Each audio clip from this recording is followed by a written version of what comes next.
Good evening. Good evening. My name is Brother Gary Jones Jr., and I am privileged to serve as the minister to the East Side Church of Christ here in Oklahoma City, Oklahoma. If you're ever in the Oklahoma City metropolitan area, we'd love to have you to stop by and to spend some time with us. I'm joining you tonight to talk to you about youth workers ministry. And I want to talk to you about youth workers ministry and really youth ministry in a post-pandemic context. I don't necessarily think that it's a post-COVID context, but maybe just post-pandemic as we try to figure out where we go from here.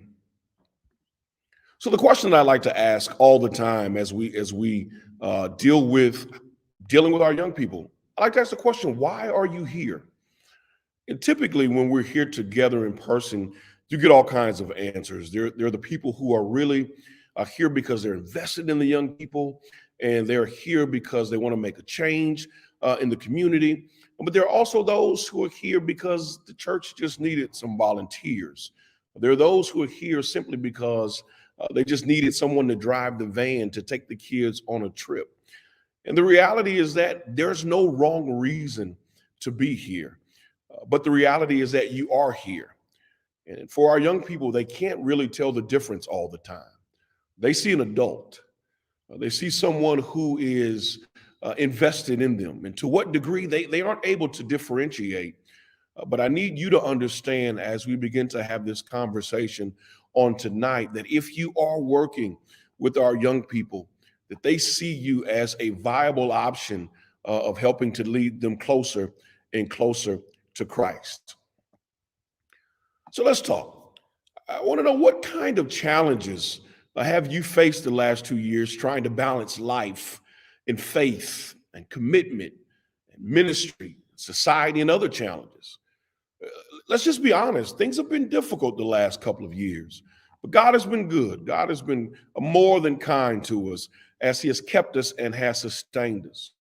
But the reality is that the last 2 years have been difficult, right? If we could be just completely honest with one another tonight, we could admit that we're all maybe a little bit tired of being tired, right?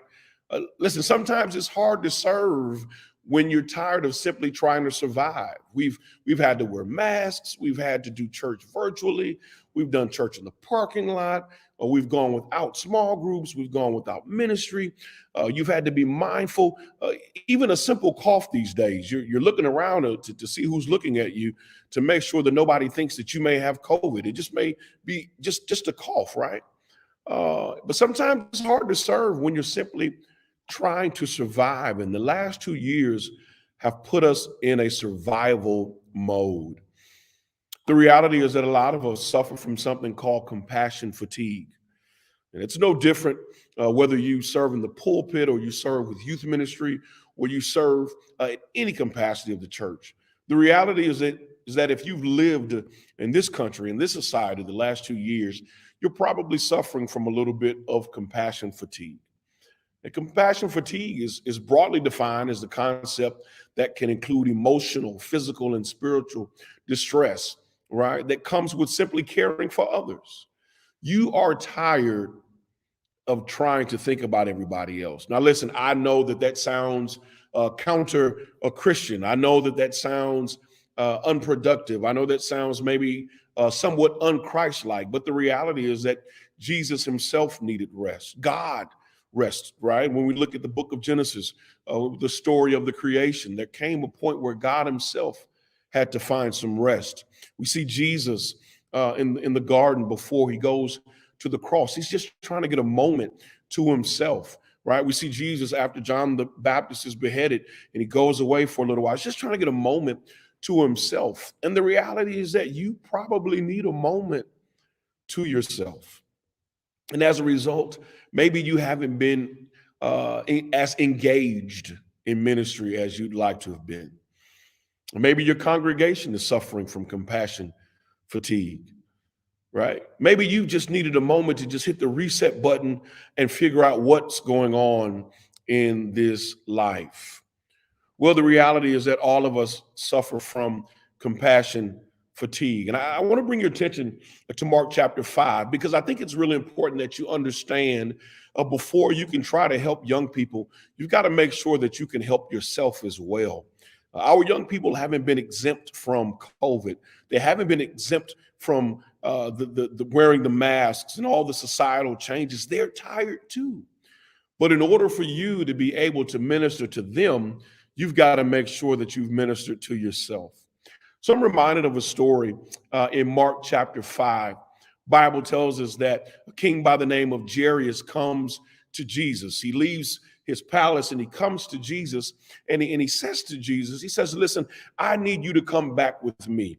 I have a daughter and my daughter is extremely sick. And I need you to come and to see about my daughter.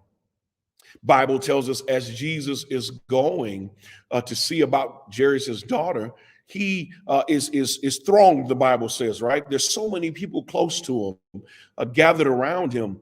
But there's a lady who makes her way to Jesus. Bible says that this lady had an issue of blood, right, for 12 years. I'm sure you're familiar with the story. And because she had spent all of her money trying to get a cure that she couldn't get her hands on, the Bible says that in her desperation, she gets down even amongst that throng and she touches the hem of his garment. She puts everything to the side to risk everything just for a chance to touch the hem of his garment. Bible says in Mark chapter 5, Jesus immediately says, "Who touched me?" Right? It's amazing. All these people are literally pushing up against Jesus and touching Jesus. But when this woman who needed so much touched him, he says, "Who touched me?" Right? She said, "It was me. I just wanted to be made whole." Right? And the Bible says that Jesus immediately heals the woman in that moment. But the part of the story that I don't want you to miss, and I want you to see here, is that even as Jesus is on his way to Jairus' house to do something extremely important, right? This lady with the issue of blood comes and Jesus is delayed getting there. But the Bible tells us in Mark chapter 5 that chapter ends with Jesus eventually making his way to Jairus' house, and he goes and he heals Jairus' daughter. Why do I tell you this story? Why do I think this is important? Because you may be saying to yourself, we haven't done anything as a church in the last 2 years. We haven't done anything with our youth the last couple of years. We haven't done any ministry. We haven't gone on any trips. We haven't even been around our young folk. We haven't done anything in the last 2 years. And I just don't know if it's worth it now. I believe that Mark chapter 5 teaches us that when it comes to God, just because it's delayed doesn't mean it's diluted. Listen, I know you may feel bad that you haven't done what you should have been doing the last 2 years, but just because it's delayed doesn't mean that it's diluted. I want to tell you tonight, before we go any further, roll up your sleeves, put the last 2 years behind you. We'll use them to inform what we do, but the power of God is still the power of God. Just because it's taken us a little bit longer to get to where we need to be doesn't mean that God can't do what we need him to do when we get there. All right? So let's continue. There's a name that I want you to know before we continue with our conversation tonight. Okay, you need to know the name Tim Elmore if you're going to work with young people in a spiritual context. Okay, Tim Elmore started as a writer for John MacArthur, and he did a lot of stuff as it relates to young people. And then he spun off and did his own thing. But Tim Elmore is, I believe, one of the leading voices, one of the leading gurus as it relates to dealing with young people.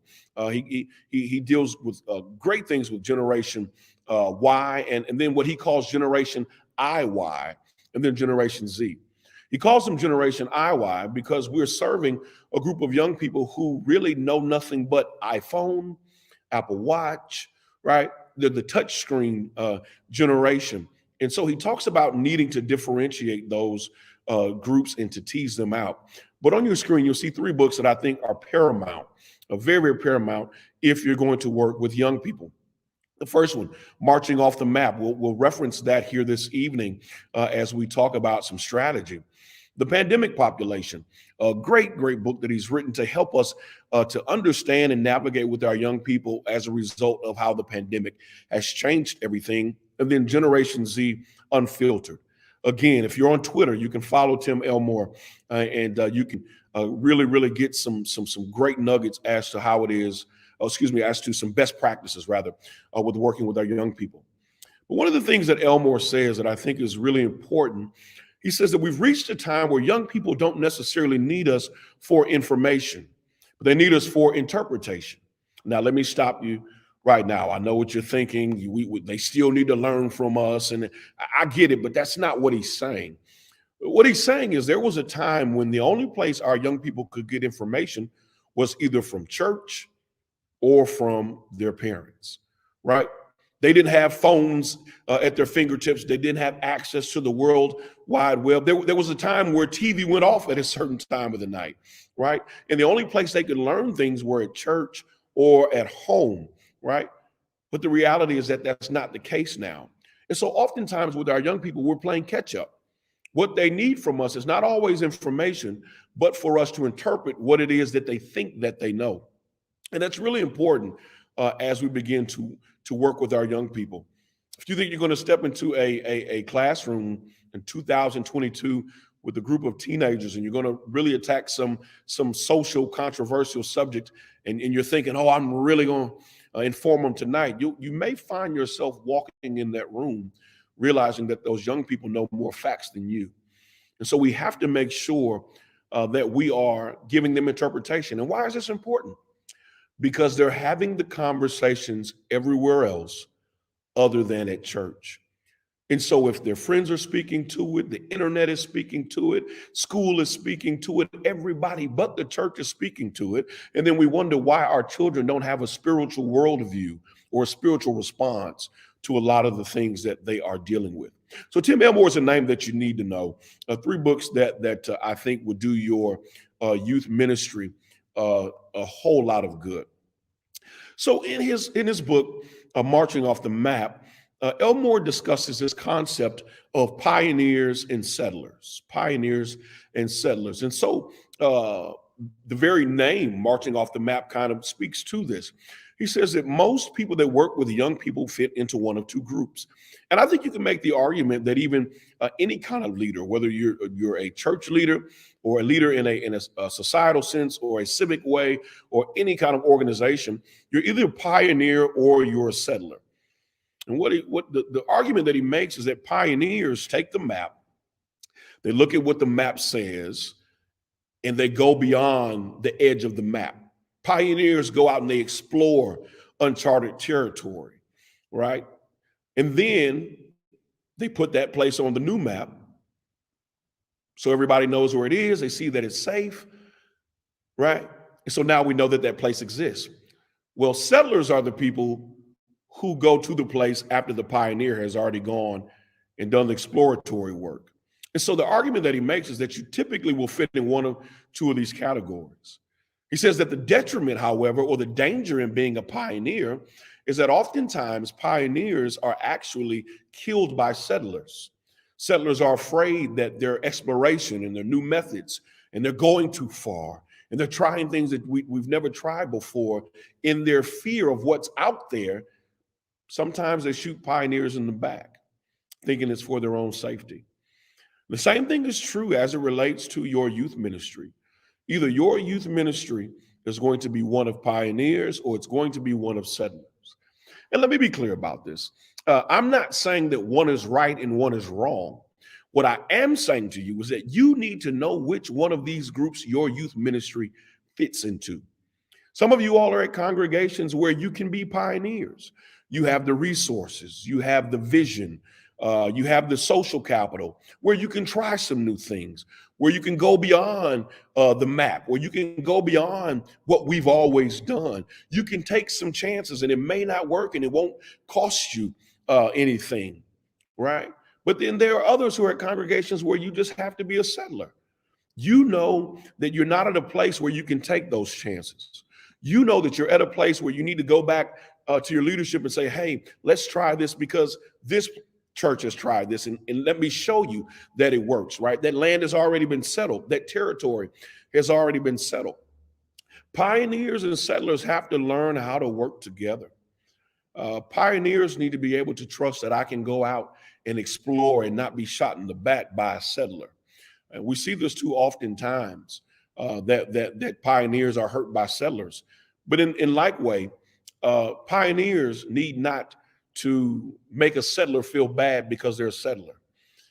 You know what your strength is as a congregation, but you need to understand that your strength ties into the larger kingdom context, right? If you're a pioneer, if you're a pioneer congregation, you have a pioneer youth ministry, it is incumbent upon you that you try new things, that you go beyond what you've always done. Why? Because there are a group of settlers who can only advance once you've gone beyond. I love it when pioneers and settlers can work together to further the cause of our young people and the cause of Christ. But you need to know which one you are, and you need to embrace that. Elmore says, I must warn you that becoming a pioneer is definitely risky. Pioneers are usually the ones with the arrows in their back as they've been shot by settlers who can't understand their strange new tactics. There are no guarantees of success, but I can certainly guarantee failure if you remain a settler.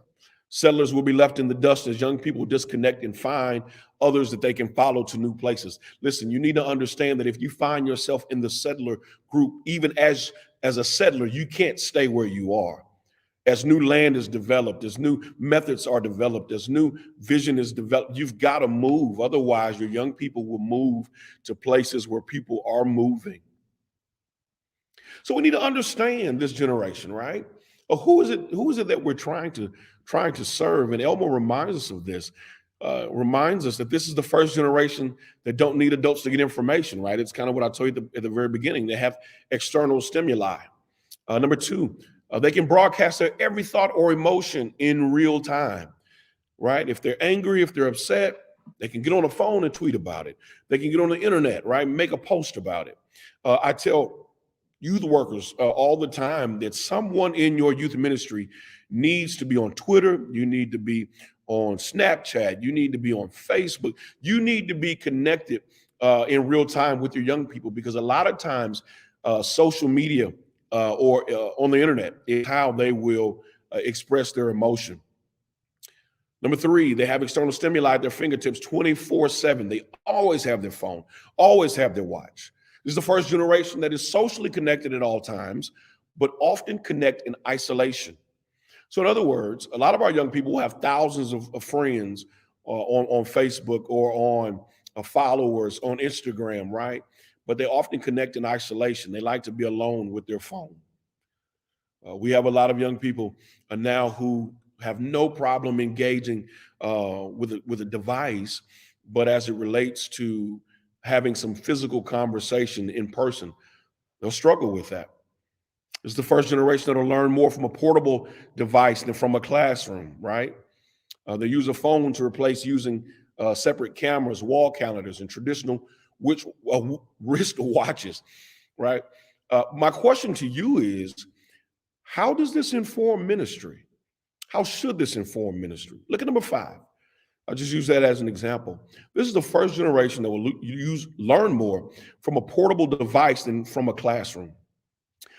If I know that they learn with portable devices, I need to be asking myself, how much have I invested in technology for my youth ministry, for the classes that we're teaching for our young people, right? They're learning on tablets and on phones and every other electronic device everywhere else. And then we get them to church and we want to use a chalkboard or dry erase board. And we wonder why it's just not connecting. One of the things I think is interesting is that we understand this model in every other context, sometimes other than the church. We don't still have floor model TVs. We've got the new touchscreen smart TVs, right? We aren't still driving cars that we drove 40, 50, 60 years ago. You aren't still wearing the same clothes that you wore 20, 30 years ago, right? Everything updates. Everything is modernized, but for whatever reason, we seem to be slow to that modernization as it relates to the church. And what we need to understand is that that's the way that our young people are learning. Really important. I think this is mind-blowing as well. This touch screen generation, right? 97% of parents reported that their children use some kind of device. In fact, COVID was truly a blessing for a lot of our young people because of a lot of districts I know Oklahoma City did. They provided children with devices. In a lot of places, they provided them with devices and with internet access. 75% of 4-year-olds own a device, most of them tablets. 50% of the 4-year-olds regularly multitask on that device. 1 in 3 2-year-olds can navigate a device with no help. I have a 4-year-old daughter, and she probably can navigate my phone better than I can, and my 12-year-old and 11-year-old daughter, right? And it's nothing that we sat down and did a tutorial with her, right? It's just a natural inclination. And I think it's really important that we understand that this has to inform ministry. A lot of times at our churches, we'll tell people to turn phones off and put your phone away. And I'm not sure that that's the best method for us. Now, again, you do what's best for your congregation, but I'd love for our young people to be engaged in the sermon, and you hear something that really resonates with you, tweet it, right? Or make a post about it. That shows me that you're engaged, right? But we've got to get out of this archaic mindset that we've been in, because they learn so much more differently, right? What kind of things are you doing with your young people that cause them to use technology, right? Are you having Bible class via Zoom, or are you doing things like Kahoot, or are you having them to follow a certain page on social media? Like, what are you doing to engage them, knowing that this is how they learn? You'll be surprised that you can verbally give an assignment in a teen Bible class, and you can give the same assignment via text or via Kahoot or something like that. And what you will find is that the engagement will be so much higher because they learn electronically, right? The Sesame Street Effect. Children and teens are drawn to entertainment, whether they learn something from it or not. Now, listen, I know you don't like hearing the word entertainment, right? This is a church context, and we don't like to be entertained. You got to get out of that. You have got to get out of that. As it relates to children and teens, the Sesame Street Effect, as it's known, is how Sesame Street works. Right? They're able to teach kids because they're entertaining kids. And as a result of the entertainment, children are learning and they don't even realize that they're learning. Again, how does this inform ministry? This is how TikTok has become a multi-billion-dollar industry, because it is teaching them while it's entertaining them. Now, again, I can't speak to all the content of TikTok, but when we look at Sesame Street, it's a perfect model for us. What kind of things are you doing that are entertaining to our young people? What kind of things are you doing, right? You'll learn that when you can lock them in entertainment, right, or something that's of their interest, they'll begin to learn because now you have their attention. I try to tell friends that are preachers all the time, listen, you got to be able to rope your young people in from the pulpit as well. They've got to feel like they're a part of the congregation. What kind of analogies are you using? What kind of examples are you using in your object lessons? Do you call young people up to be a part of what you're doing, right? How does this inform ministry? And you've got to be able to answer that question for yourself in your own congregational context. We're serving a multi-generational congregation. And so as a result, everybody sees or has seen the pandemic differently, right? The silent generation will say, we've been through this before. Those are the folks who at your church who maybe lived through the Depression. Baby boomers, their concern is that my retirement is disappearing. I've worked so hard, and where's it all going? Generation X says life is hard, but life is steady. Millennials ask the question, what will this do to my dreams, right?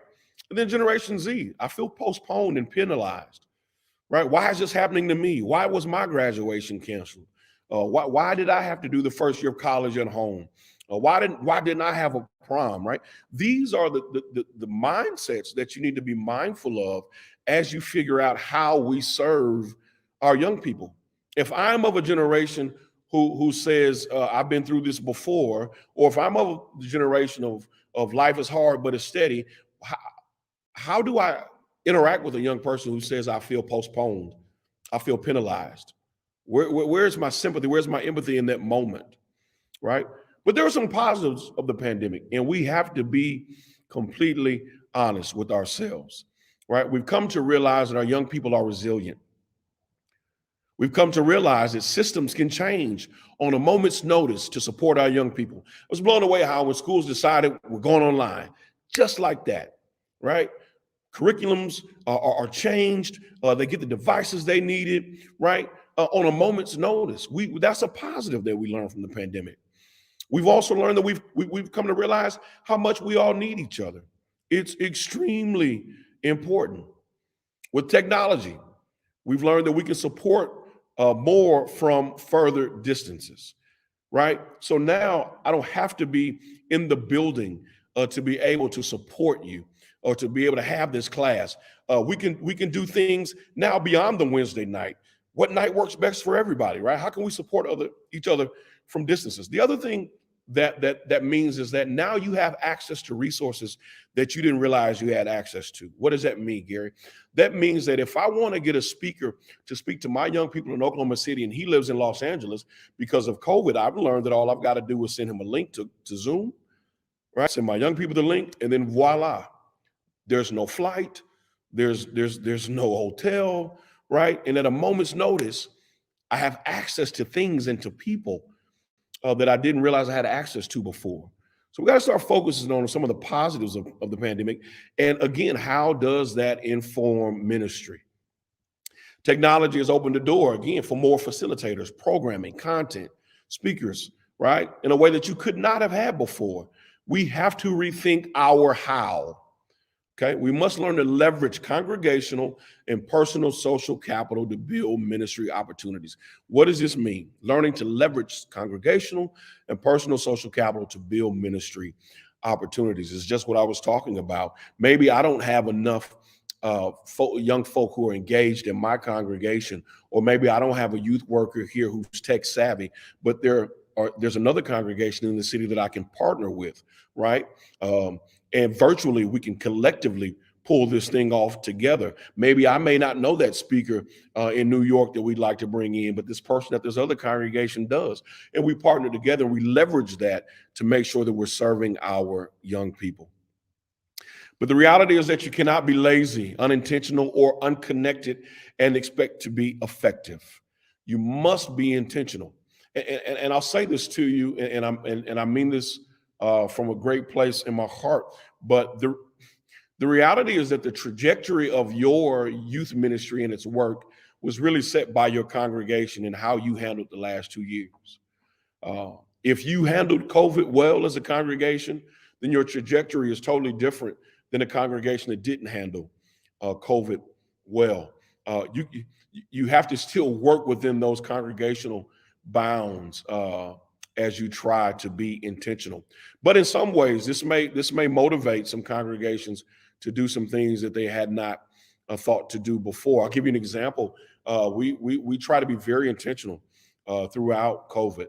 God blessed us in some amazing ways when it was finally safe enough to do it. We had, worship outside for about 20 something weeks straight, just great weather, and God was just good to us.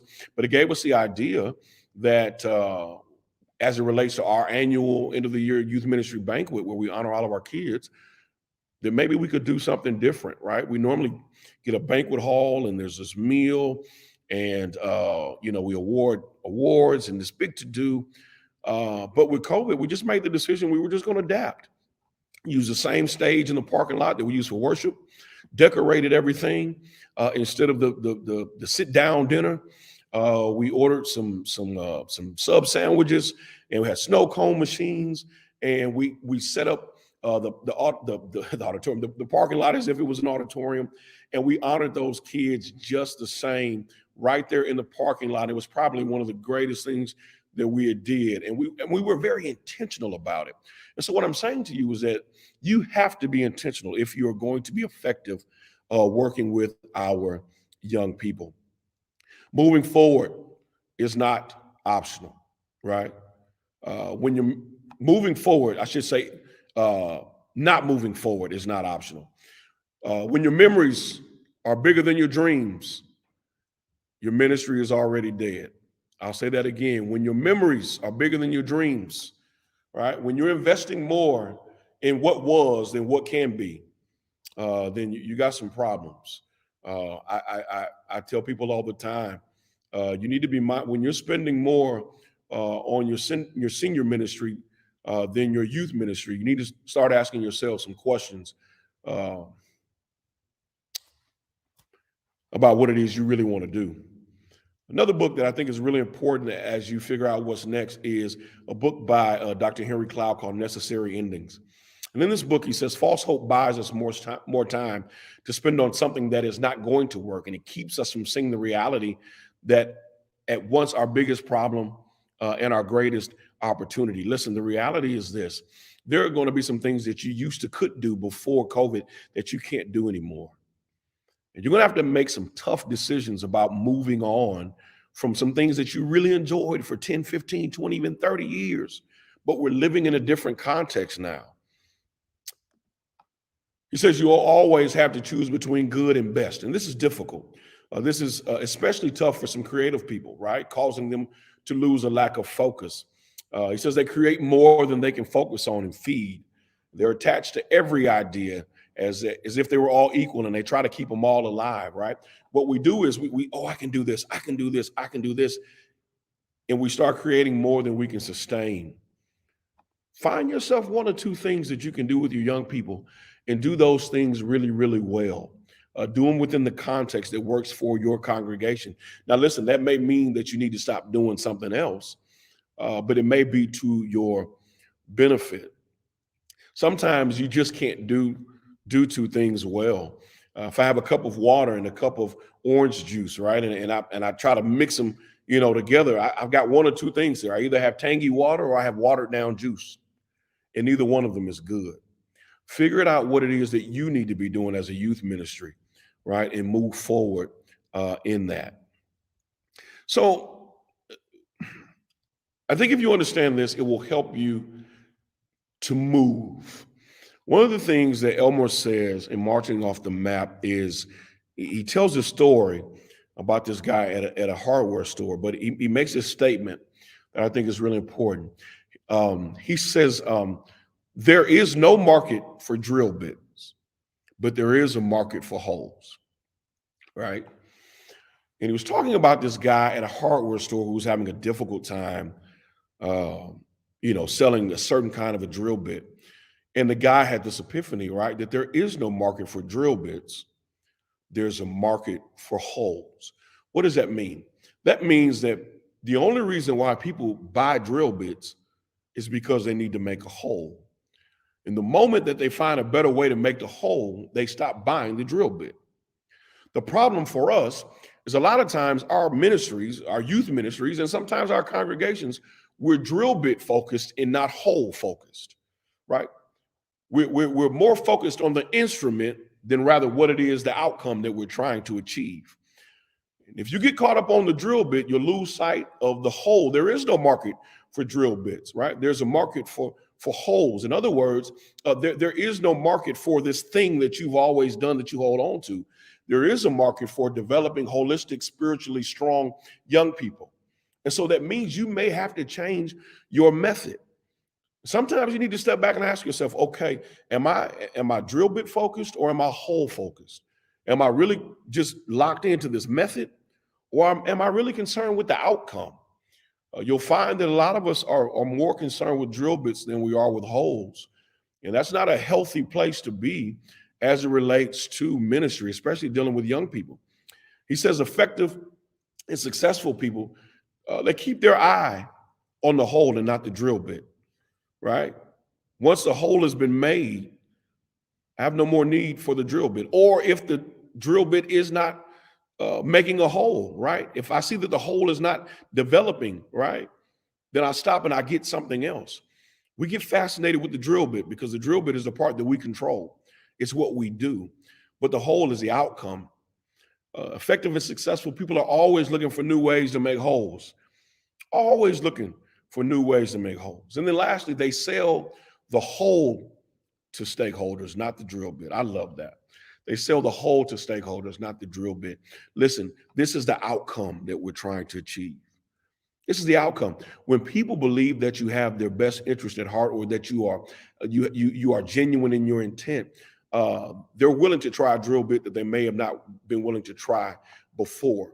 Young people need to understand that what you're trying to do is to try to help them and to try to develop them. And when I see that you're trying to be concerned with my whole and not your drill bit, I may be less reluctant to try the drill bit because I know you're genuinely concerned about my whole. And when we talk about stakeholders, let me throw this point there as well. If you are a youth worker and you need to go sell this to your church leadership, right? You need to sell the whole and not the drill bit. Because if the drill bit, if the method is something that you think may be problematic, you need to sell the whole. I am trying to develop holistic, spiritual, God fearing Jesus disciples in our young people. Sell the whole to the stakeholder, not the drill bit. All right. Listen, breaking news. All right. I need to tell you this. A change in your circumstance does not always lead to a change in expectation. Okay. If you can commit to being innovative, you will notice that circumstances is an open invitation to innovation and intentionality. Okay. Just because COVID hit, our young people are still waiting for us to work and to serve them.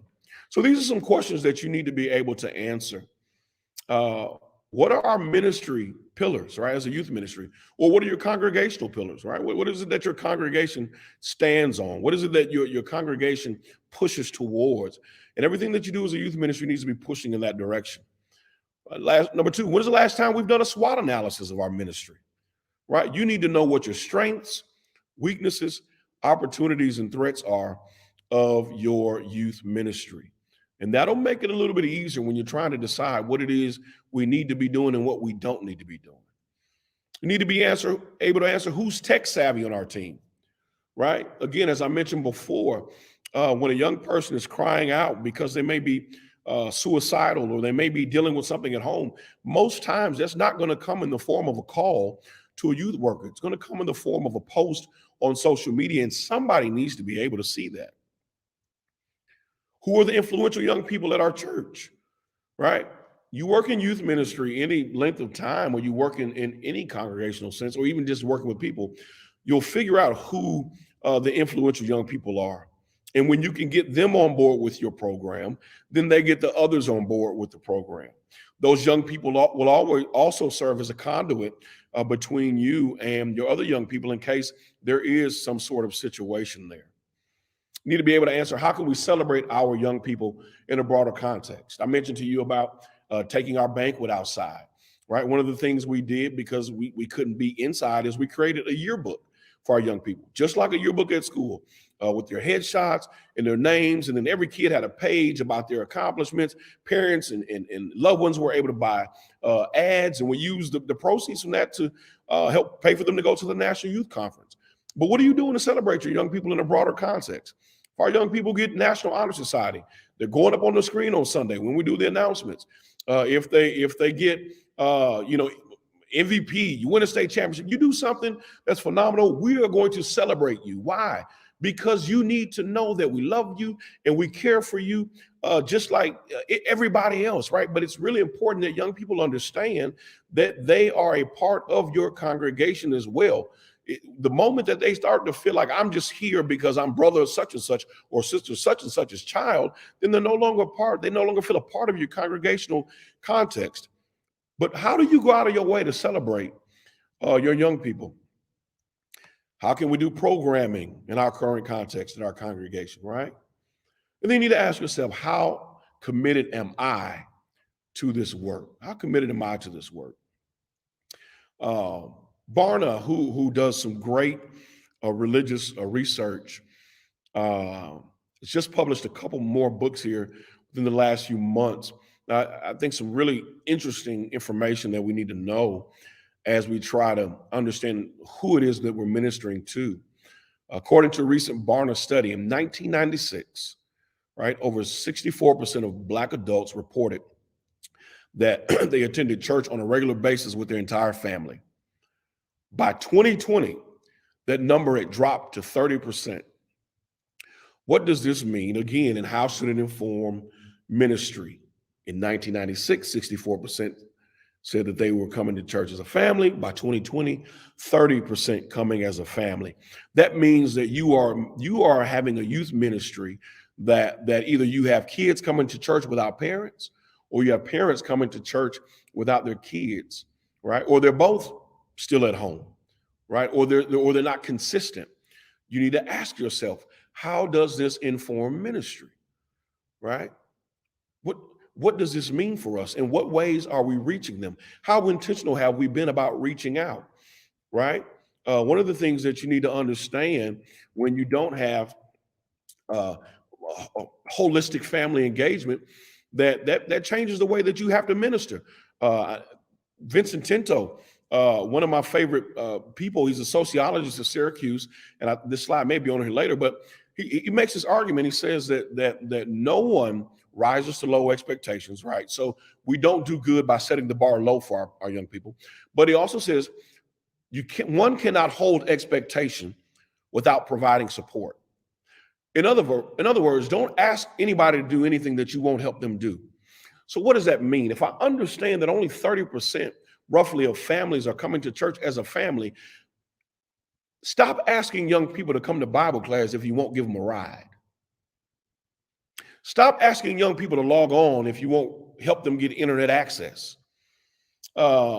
Stop saying stuff to them like you ought to make better decisions on the weekend, and when they call you late at night on a Friday because they're about to make a bad decision, you don't pick up the phone.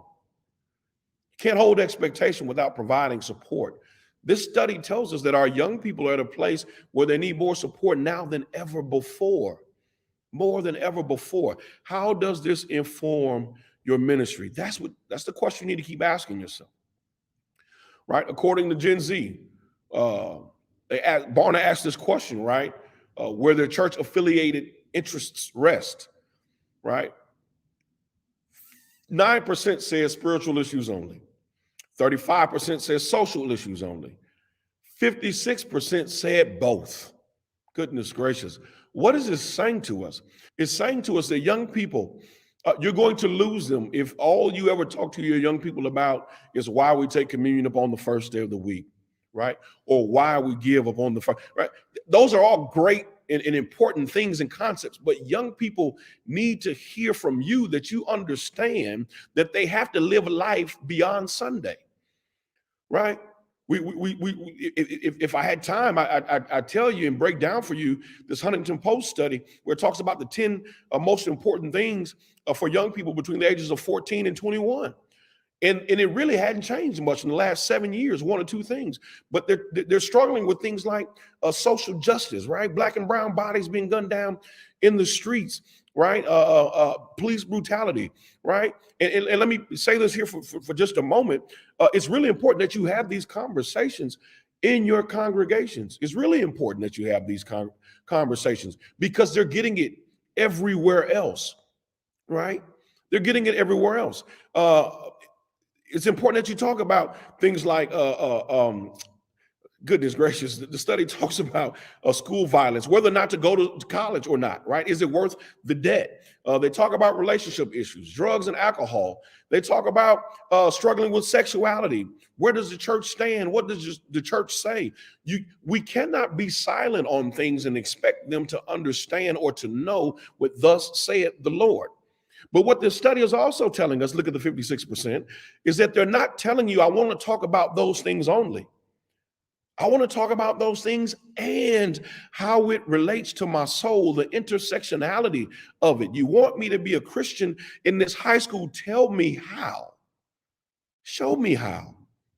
Let's talk about it. My fear is that a lot of youth workers aren't willing to have these conversations because you aren't informed enough yourselves. Listen, we've got to spend some time digging in and learning and studying and reading. One great way to engage in some of these things is to start a book club with your young people. Let that serve as a springboard to catapult you into some of these difficult conversations with our young people. If you'd like a list of recommendations of books, definitely just let me know. I would love to provide that for you. Again, as Vento said, we cannot hold expectation without providing support. So as we get ready to land this plane, you got to understand that it has to be a balanced, dualistic approach as a congregation, class and ministry, and they can't be the same. Okay. You need to have class with your young people. They need to have some sort of Bible class, some sort of learning opportunity. And that can be informal.